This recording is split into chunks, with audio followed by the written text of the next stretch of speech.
Ladies and gentlemen, welcome to another episode of Puck Buddies. My name is Zach. I am joined by my Puck Buddy Kurt. We're back. Now we're going to do another episode of our season preview covering each division. The two before this, if you haven't seen them yet, go back and watch them, check them out. We did the Atlantic, we did the Metro, and now we're going to do the Central. This is the best division, I think. 5 playoff teams. Oh, man, for sure. And the reason they have 5 is because the Pacific's kind of weak. Yeah, it's a weak conference. Very top-heavy. So we'll start with the Central here. We're going to start off in Chicago with the Blackhawks. Yep. I think this team, they had a real nice stretch at the end of the season last year. Patrick Kane really turned it on again, and we saw the player he always has been. I mean, he's going to, when it's all said and done, when he retires, I think he'll go down as probably the greatest American player in history. I think he's probably better than Mike Modano. Oh, yeah, for sure. Yeah. I think this team, I think they'll make the playoffs this season. They could. They could sneak in. They've made some nice sneaky trades. The only question I have is, what are they going to get in net this season? They have Corey Crawford still there. They also went out and they signed Robin Lehner. That's a great pickup, though. Lehner's a great pickup because I think Lehner's still a great goalie. And I think now Lehner's gone through so much in his life and his career, and then after getting the cold shoulder from, the team that he helped take to the playoffs last season, he's going to have like a chip on his shoulder. He's got something to prove here. He might be the next guy for them long term. And so I think Lehner is... well, he's on a quick 1-year deal to basically a tryout to prove himself. Yeah. And I think he will. I think he will. I mean, you still have Jonathan Toews leading the way. You've got a young guy in Alex DeBrincat. Alex DeBrincat is a future superstar in this league. I love Alex DeBrincat. He is one of my favorite players in the league. Yeah, you like the little guys. You like when you go out there and see like a little guy do well. I mean, it's. Oh yeah, like my little Kevin LeBanc. Yep. What do you expect to see from Alex Nylander this season? I think that was actually quite a nice grab for them. Yeah, nice pickup from Buffalo. Brother of, our Toronto Maple Leafs William, and I believe in the preseason, they had a quite interesting line formed between Toews centering Kane and Nylander. That's what we got. Yeah. Yeah, and so I think playing with those guys can make him amazing. Yeah, he's had 2,000 ads this week in fantasy hockey. Like he's the most added player because of that line probably. Beyond that, I don't see much. That's the problem. Like Dylan Strome, glad he's finally kind of found some feet. He did well in Chicago last season. Yeah, he did. He has obviously had a rough start to his career in the NHL. Towards the end of his OHL career, I mean, he was still touted as like a high prospect, and he was still one of the best players in the CHL. He was drafted very high. He was expected to do a lot, and I don't think the right situation was there in Arizona for him. Yeah, it wasn't. So I think being on the Chicago team with a lot of veteran presence and a lot of guys who have won is a good spot for him. Yeah, it's a good place for him to be. If Jonathan Toews can provide mentorship for him, then that's great. The big question is going to be, behind the bench as well. How's that going to go? Yeah. Joel Quenneville's been the face of Chicago. He's been, he's a fiery coach. He will literally light a fire under the asses of his players on the bench sometimes with how he coaches. And, adapting to a new system, moving into this new age of the Chicago Blackhawks where they're out of their dynasty years now, it's going to be interesting to watch. Could they make the playoffs? Maybe. This is one where I don't think they make it again, but they won't be a bottom of the barrel team this year. They won't be like a last place. I think you're wrong there. I think this team's going to be very good this season. I think they will make the playoffs. They got Andrew Shaw back. I think he's a nice piece for them to have. Yeah, they were missing that. They were missing a gritty guy like that. I do expect a tandem in net where both guys kind of share the time. That's how. Unless one comes out and proves I deserve more starts. That's Leonard. It'll happen. Watch. And then when you look at this decor, it's kind of old. They got Duncan Keith and Brent Seabrook corpses still floating around. Corpses. I don't know about that, but Eric Gustafson, he's sweet. He's got some stuff to show for himself. They lost Nicholas Hjalmarsson, who they were kind of putting a lot of eggs in that basket, but now he's off to the Arizona Coyotes, and that's Chicago Blackhawks story. So maybe we disagree a little bit there.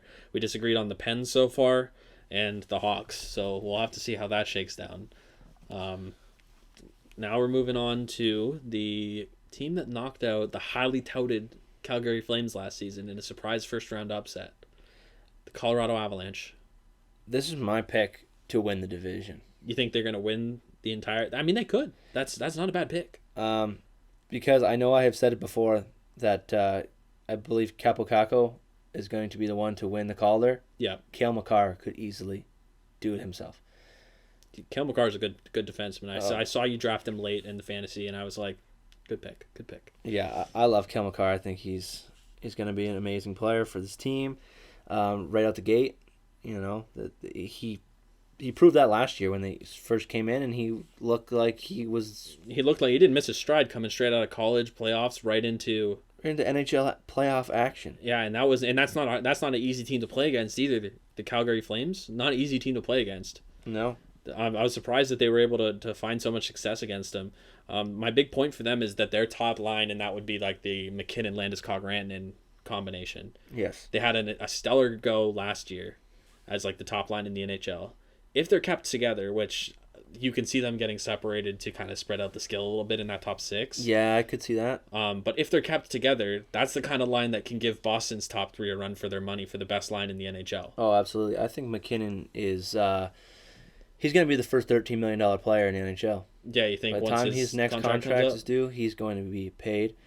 He's a solid player. Like he might be better than like a Connor McDavid in the current situation. And they just paid Rantanen, and he is now making more money than Nathan McKinnon. That's like McKinnon's where the contracts are going. Yeah, these days. Well, that's the thing. Yeah, you had mentioned this before in previous podcasts. It's all like a top bottom kind of contracts. Your team is made up of like 5 or 6 guys making like an insane amount of money, and then everybody else is battling for a spot at the league minimum $700K. Yeah, you got your they're just happy $7 to be here. to $10 million players, and then you have $700,000 players, and you hope everybody has those expensive players that are going to score goals for you, and where you win cups is how well production you're getting from your $700,000 players. Yeah, and I mean your minimum guys. I mean nowadays McKinnon's contract looks like such a deal. Like, compared to all these other crazy contracts. So I think you are on the right track of thinking to say that he's going to be like, when his next contract's up, he is going to get paid. He's got to be worth at least Matthews money, probably at least McDavid money, definitely more than Marner money. Well, you look at it. Every contract looks bad when you sign it, for the most part, and then you go, "Oh, it's a lot of money." And then as things change later on, those previous contracts look good. Like what were we saying? Crosby signed for $8.7 million. Are you kidding me? $8.7 million is a steal for Crosby, considering he's the best player on the planet. Yeah. Yeah. What I see with this Avs team is they did get rid of guys. They lost Kerfoot and Barry. But they brought in Nazem Kadri, and I think Kadri is going to take a huge step here. I think a new scenery for him is good. Yeah. Now, he's always been that third-line guy in Toronto. He could be a second-line guy. He's going to be the second-line center on this team. And he could accelerate at it. I mean, he came out of juniors into the Toronto Maple Leafs, and in juniors, he was with John Tavares, and he was a skill guy. He was a guy putting up points. He was a guy putting up numbers on the power play. But in order for him to fit into that Toronto Maple Leafs lineup, he had to really change his face and change how he played, change his game. Now, does he get a chance to go back to that with the Avalanche? I think it's a big possibility. It'll be whether he can turn back the clock and bring that side of him out again. Because once you put it away at the NHL level, it might be hard for him to sort of retrain that side of him. I think he's always had it in him, and it could, maybe this is just a cocoon. Maybe he's going to fly out as a butterfly and have a great season this season, put up a ton of points. That would be great. That's best case scenario for the Avs. Yeah, and I think they'll make the playoffs. I don't think they're going to win the division, but I think they'll be one of the top 3 and they'll get in. The one thing that I've been thinking about is Philip Grubauer. That's scary. Has he shown enough to prove, he's a top goaltender in this league. He's a definite number 1. I don't think there's enough there to say, yes, we know what we have and we know what we're getting. I think, he could still struggle and still have some issues. Yeah, that's possible. Very possible because... So I think my prediction of them winning this division is all on the backs of Philip Grubauer. Yeah, and that's been a theme throughout these little episodes of our season previews. So the teams that lost a little bit on the defensive end rely on their tenders, but this is a different situation, I think, because they put their eggs in his basket at the end of last season, and now that they got rid of Varlamov, now they're really all in on Grubauer, and he's going to have to be the number one goalie. There's not really like that's it. Any wiggle room. That's what there is. Yeah. Yeah. So I mean, we'll see. I mean, if the Avs are really feeling a run, maybe the Avalanche pick up a goalie at the deadline. Maybe they grab a Bernier or a Jimmy Howard or something like that to provide some backup for Grubauer going into the playoffs. Somebody with playoff experience, right? Yeah, potentially. Maybe even somebody like a Mike Smith might become available when the Oilers inevitably flunk out again. Sorry, what was that? Be nice. On to the next team. The Dallas Stars. Old, but loaded. Yeah. They aged up this year, getting Joe Pavelski and Corey Perry. Yeah, so Perry won't be starting the season due to injury. Yeah, so the team got a little older. I think they're a very skilled team. They're gonna be really good. Yeah, their defense is amazing. They have Ben Bishop, who's probably the second best goaltender in the league. Their Nordic defense core is good. I like that you made that point. Yeah. I say Nordic as in it's like a half Finnish, half Swedish mix going on back there between your Klingberg, your Lindell, your Heiskanen. Those guys are all a solid defense core, and they make for a good backstop. Ben Bishop's always been playing with this chip on his shoulder, and this is what I kind of had mentioned before with how Robin Leonard might come out the gate here in Chicago. When the Tampa Bay Lightning made the decision and said, Vasilevsky's going to be our guy, while Ben Bishop was still in net and still putting up numbers for them, and then he had to go elsewhere, that would kind of piss me off if I was Ben Bishop, right? Like, absolutely. And so he last season, best goalie in the playoffs. He was better than Binnington. Absolutely better than Binnington. And I don't know, like if he can put those numbers up again. It's very unfortunate. That Game 7 against the Blues, he played the best game of anybody on that ice, and he just got an unlucky bounce that went into the net. Yeah, it fell on the stick, and nothing he could have done about it. He could not have played better in that game. No, not at all. So that could easily went the other way, except Dallas, didn't want to shoot. I don't think they had a shot. I think Joe Pavelski's a good pickup for them. Yeah, I think they're going to slot him in there on the top line. He'll make their power play more deadly too. Yeah. The thing that made Joe Pavelski such a amazing player in San Jose was his amazing ability to tip pucks. He's the best in the league at deflecting pucks.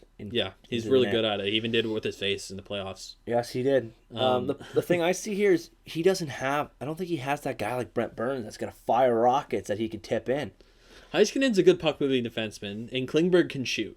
But you're right. There's not like as much power behind those shots, and it's going to be more of like, I guess, quick wrist shot action rather than big clap bombs and rebounds that are going to be popping out for him. So he'll definitely need to apply some of that scoring touch on his own, I think. And he's a good pickup for them, though, nonetheless. Honestly, looking at this division, like, I think the Stars win it. I think the Stars can win this division. I could easily see that as well. Yeah. Another guy that I think was very key for them in the playoffs last year, and he's going to be huge for them again this season, is a guy like Roope Hintz. Roope Hintz. When you drafted him in fantasy, my dad literally said out loud, "Who the heck is Hintz?" And I was thinking, you know what? Kurt's actually onto something here, because this guy's a good player. He's going to be playing for one of the best teams in that division, if not the best team in that division. Yep. And if he can continue to prove himself the way that he has, it's going to be a good story for them there. Yeah, I think he's going to be huge for them. He's really going to help them get to that next step and contend to win this division if that's what they so do. All right. I mean, on to the next team who we both are thinking similarly about, I think, and that is the Minnesota Wild. Ooh, man, that's an ugly situation. It's not looking good. I mean, they had like a couple years where they like made like a half run at the Cup, and it's like it didn't go very well.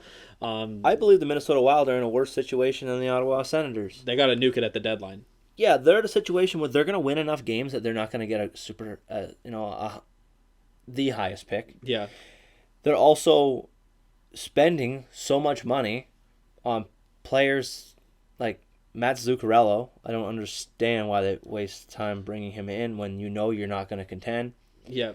So they're going to be paying guys for a while when they're not going to be contending. So this rebuild is going to take They're paying forever. for pieces to a puzzle that don't fit together. Yeah. And, I thought they overpaid for Matt Dumba. Now they got the Spurgeon contract, who we both agree that's a lot. Yeah. But they don't have a lot of choice. I mean, they don't have many people beyond those guys. They got Ryan Suter, who he could retire at any moment. He's getting old. Yeah. Devin Dubnyk's your starting goalie, which is okay. Dubnyk's a good goalie, but Dubnyk has bad serviceable. days. Yeah. And without really any news on anyone to back him up, right? Like, where does that go? I don't even know what to say about this team. It's just an ugly situation for them because they're spending money, like you said, on pieces that don't fit. They're having an arms race with the other teams in their division, basically, but it's an arms race they can't win. Yeah. They're just loading up on money or spending money on players to try to contend with these other teams. But because of how good these other teams in the division are, you got your Avs, you've got your Stars, you got your Predators, you got your Blues. Heck, even with the defensive woes, you've got your Jets who are just going to bury you on the scoreboard. Yeah, the Wild they're in for a long ride. It's going to be a long season for them. Because they have to rebuild, but they still have to tear down. Yeah, they haven't even done the teardown process yet. Like, the building is still there. And, you still got your high-end scorers who aren't going to score enough. Is Parise going to get 30 goals this year? Who knows? He's starting to age. Yeah. Koivu, good captain, good pillar for the team, but he's a pillar of days past. He's not going to, they need young guys to step up, but who do they even really have in their system? The Parise Suter contract is starting to finally see its ugly side. Neither of us think that they're going to make the playoffs. That's basically the end of that story. Dead last in the division. Next. Yeah, and the next team, the team that is somehow still managing to stay pretty relevant, is the Nashville Predators. Yeah, they made a big signing this offseason, and bringing in Matt Duchene. I think this is where he's going to succeed more than he has anywhere in his career. I see this happening. This could work. This is a perfect situation for him. This is where he belongs. This is home. He's happy. He's going to excel here. My question is the blue line. They did lose PK Subban. I think there's going to be a lot on the plate of Roman Josi, but I think he's ready for it. Okay. Yeah. I think he's going to have an amazing season. Roman Josi he's one of the most underrated defensemen in the NHL in terms of what he does for your team. Lots of shot blocking. You still have your power play quarterback, Ryan Ellis, one of the best to ever do it. Yep. They still have a ton of good players around Duchene, as you mentioned. If anything, they got Victor Arvidsson, who's a 30-goal scorer. They picked up Michael Granlund, who can be a 30-goal scorer. They lost Fiala in that, but I think they win that trade, honestly. Rene's getting a bit old, but he's definitely still got years left in the tank to be that number one backstop and be a solid goalie in the NHL. Absolutely. Losing Subban isn't the end of the world, as you mentioned. I think they'll contend. They will. I think the Predators finish top 3 in the division. I think they're almost in a better situation this year than they are last year. Now that I think of all the moves and everything, they may be better off. Now than they were in last season. Last season, they were trying to force fit Simmons into the lineup for that playoff run. That didn't quite work out. No, they fell to the Stars. They've got a lot of pieces that work. They've got team chemistry. Their fans are some of the most passionate in the NHL, and they'll make another good run this year. They'll be a tough opponent to get matched up against early in the playoffs. Absolutely, and that's all we need to say for them. We know what they bring to the table. Yeah. A team that we saw the most amazing run of all time, and probably will never be done again. The St. Louis Blues, dead last on January 3rd, win the Stanley Cup. Yes. I got to see. Don't worry, I'm reminded. I posted it on our Instagram. Remember to follow us on Instagram at 2puckbuddies. And I was in Bayfield over the summer, Bayfield, Ontario, and that is just a town over from where Ryan O'Reilly grew up playing hockey. So every storefront everywhere had a "Congrats Ryan number 90" on their billboards or whatever, and that's cool. It was all over the place, and so I was happy. I guess he ended up bringing the cup through like a week after we left the cottage. But it would have been cool to go see it, right? I was hoping that was going to happen, but Ryan O'Reilly, great leader for the team. Other than that, bringing in Justin Falk only makes their defensive core better. They lost Edmondson, sure, but Vince Dunn is a solid young defenseman who has also got room to come up and make a lot of strides. Robert Thomas is a good forward that's going to be making a lot of strides. Tarasenko's always going to be putting up numbers. There's lots to talk about with this team's forwards, but I don't think they'll be the question here. I think the question's got to be whether can Binnington repeat what he did last year. Yeah, it's Jordan Binnington the real deal. He last year was this like world beater of a goaltender. Yeah, out of nowhere. Is that him, or was that just this fluke run? It could be either of those things. That's one of those wait That's and it. see things. We can't really give you a prediction on whether Binnington's going to be able to do it again because You can't say you can, you can't say you can't, because it's just the track record isn't there. We have to wait and both see. of those things are equally as likely. We know from his interviews and his demeanor that he definitely carries what's a good word for a swagger with him. Yes. And if he doesn't have that swagger off the ice, he's certainly not going to have it on the ice. Yes, he has this very calm, cool, collected demeanor of him that he carries himself with. And I think the Blues will finish top 3 again, though. yeah, I think they'll be fine. They were rough. They were talking about moving everybody. The situation now is like they've spent so much money on Justin Falk, and with Petrangelo's contract coming up in a couple of years, if things go south, does he move? Even if he's the captain of their team, probably. Yes, I see him. I can see him moving for sure. They're both right shots, and the thing is I'm pretty sure the line combinations on Daily Faceoff show them playing together. Who's that? Justin Falk and Alex Petrangelo. Oh, really? Yeah, which seems odd to me, Yeah. right?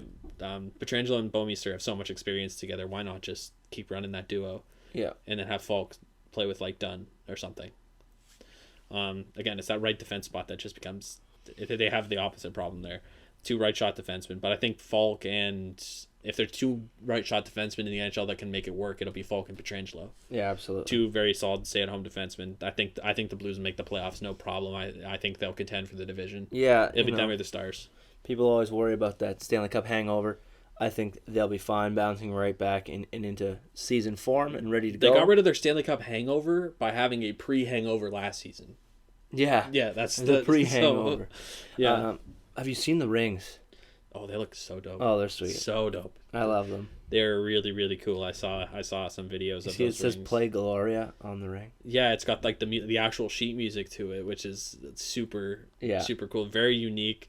The certain numberings of the diamonds representing certain things. Like they had on the cup has a certain the cup has like I forget 16 diamonds or whatever, which represents the 16 wins that it took to get to the cup. Oh, I didn't know that. Yeah, that's pretty cool. And then there's like another one that shows like the crowd, and there's like a multiple of the crowd that was at the Stanley Cup parade. Oh yeah. Yeah, so it's there's like everything on the ring has like some meaning to it, and it's very, very cool. The inside of the ring too. They put Layla, that girl at the. They gave her own ring actually. Yeah, I I saw followed them that. on Instagram, and That's so cool. that's really cool. Very I cool saw the story. post. It says superfan Layla is gifted a ring, which is exciting because the Sharks are gonna give me a ring when they win. Right? Oh yeah, Cool. definitely. On the last team, the team that's probably got the most question marks above them in this entire division. Yeah, the Winnipeg Jets. What do we got on the blue line here? What is going on with them in the first place? I It's mean, sketch. Think when about we were getting ready to do this podcast a couple of weeks ago, we weren't even considering the blue line as a thing to talk about. all we could think about is the RFAs. The Lionade, the Connor. Yeah. Both of those situations seem to have been solved, maybe barring some lost in translation, quote unquote, comments from Patrick Laine. How do you reintegrate him into the room? All that BS aside, Byfuglien drops the bomb that he might retire. Yeah, that hurts. They big time. suspend him because they have to because he didn't report to training camp. They've left it as a personal issue right now. He's on a leave of absence from the team, so he hasn't officially retired. That call hasn't been made yet. But opening night is tonight as of the night we're recording this, and we have no idea. And the only returning defenseman to the team is Josh Morrissey, who was a top 4 defenseman for them last season. That's who he was. Yeah, and they have Pionk in there now. Yeah. And they currently, I think, have him slated to be double shifting. He's on the top 2 lines. They just have no idea where he's They going to have end no up. idea who else is coming up. It's just the blue line's a scary situation, and you just hope that your goaltender is as amazing as he has been, because